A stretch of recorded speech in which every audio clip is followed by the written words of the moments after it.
Ky që kur ishte I vogël, interesoi shumë, nuk donte asnjë lojë tjetër veç topit, vetëm top. Ka qenë I rregull në shkollë, ka qenë I rregull kudo, ka qenë shumë I zgjuar dhe ishte për çdo gjë që ti thoshe ishte gati. Unë them që ai ka qenë që I zgjuar që I vogël. Rej. Edhe vazhdoi shkollën e mesme, ka vazhduar ka bërë në Itali. Atje filloi duke futur në sport si nxënës, si fëmijë. Edhe arriti në këtë ditën sot, që është futbollist I rregullt edhe I mirë.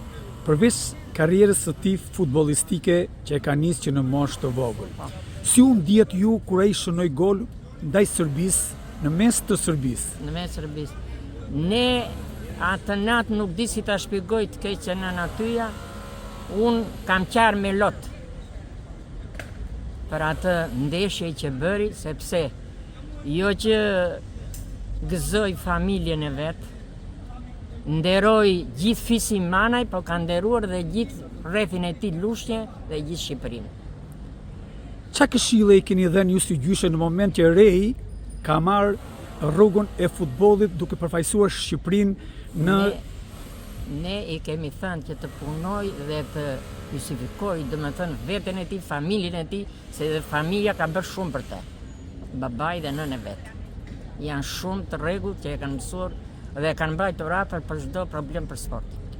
Që ai të dilte tamam se çdo sot. Në moshë të vogël, Rej luante futboll? Kur ka qenë në Itali po, që ishte në klasë 3, në klasë 4, luante, po. Donte vetëm topin donte, edhe kur ishte I vogël donte top. Unë një mesazh do t'u jap këtyre fëmijëve që janë në shkollë të mesme. Topi është një gjë shumë e mirë. Edhe çdo njeri duhet ta vlerësoj këtë punën e topit. Ta ketë edhe në zgjuarsinë e vet, po ta ketë edhe si të thosh, ketë dëshirë të madhe, se po pa dëshirë, po pa vullnet, do I realizojnë gjitha gjërat në jetë. Rejt, çfarë mesazhi do të jepni sot?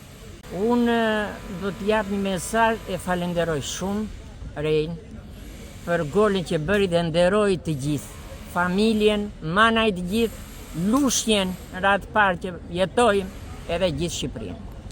Faleminderit.